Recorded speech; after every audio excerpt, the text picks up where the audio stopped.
बच्चों, आज हम डिस्कस करेंगे चैप्टर मोशन के लॉन्ग आंसर टाइप क्वेश्चन इस बुक के, जो आपकी सपोर्टिंग मटेरियल है। ठीक है, चलिए सॉल्व करते हैं पहले क्वेश्चन से। मैंने बोर्ड पे लिखा है और देखते हैं किस तरीके से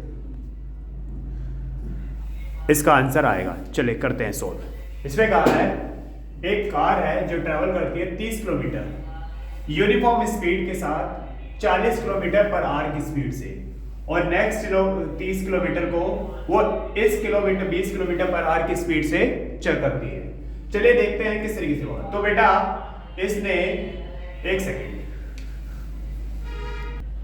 तो आप देखोगे कि जो 30 किलोमीटर है, पहले 30 किलोमीटर ए से बी मान लीजिए, और उसके बाद अगले 30 किलोमीटर बी से सी मान लीजिए।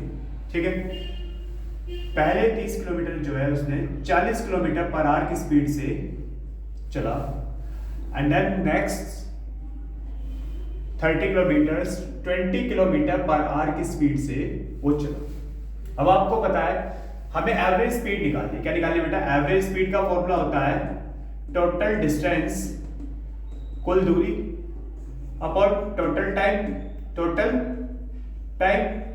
ये होता है।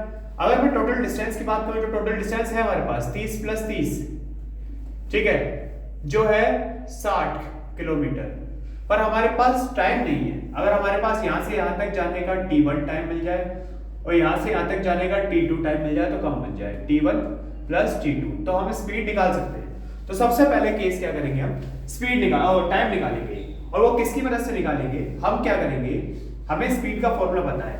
ये पहली स्पीड है इसलिए हमने इसको v1 मान लिया, सब सेक्शंस में डिवाइड कर रहे हैं, और ये जो डिस्टेंस है हमने इसको d1 मान लिया, 30 किलोमीटर, और हमें टाइम निकालना है तो हम टाइम निकालते हैं। आप जानते हो स्पीड का फॉर्मूला होता है डिस्टेंस अपॉन टाइम। 1 हम मान रहे हैं क्योंकि 1 केस मान लिया।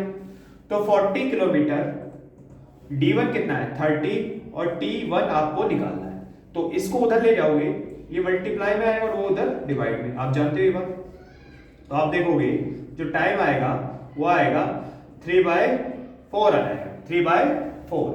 ऐसे ही सिमिलर केस इसके अंदर होगा। इस केस में हम टाइम निकाले थे, हमें स्पीड पता है, टाइम और डिस्टेंस पता है। तो स्पीड है हमारे पास 20 किलोमीटर पर आवर, और टाइम है हमें निकालना है, और डिस्टेंस है हमारे पास 30 किलोमीटर पर आवर, ये बताया।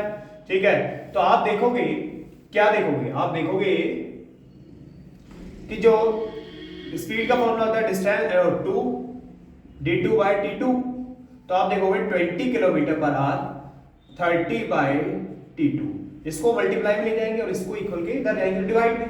तो आप देखोगे 3 यहाँ पे 1/1.5 आवर, और यहाँ पर आएगा 0.75 आवर, ये आएगा।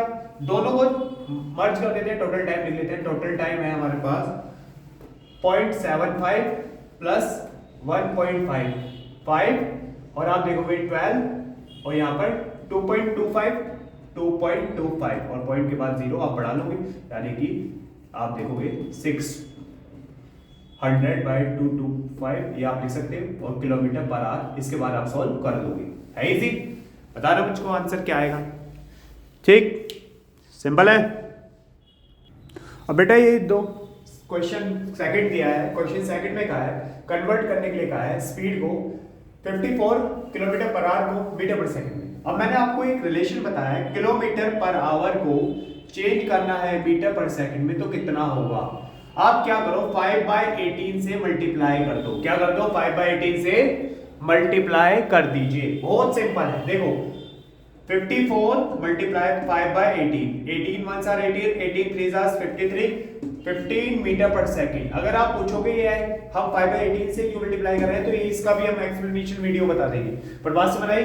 और सेम कंडीशन, अब देखो इसमें क्या है, इसमें कहा है कि 6 मीटर पर सेकंड को किलोमीटर पर आवर में बताइए कितना होगा। तो देखो बेटा इसका रिवर्स कर दो, मीटर पर सेकंड को किलोमीटर पर आवर में पूछे तो आप क्या करोगे, आप कुछ नहीं करोगे, आप क्या करोगे 6 मल्टीप्लाई, मैंने बोला 18/5 कर दीजिए, 18 पंजे 90, टच का 108 होता है, 108/5 किलोमीटर पर आवर।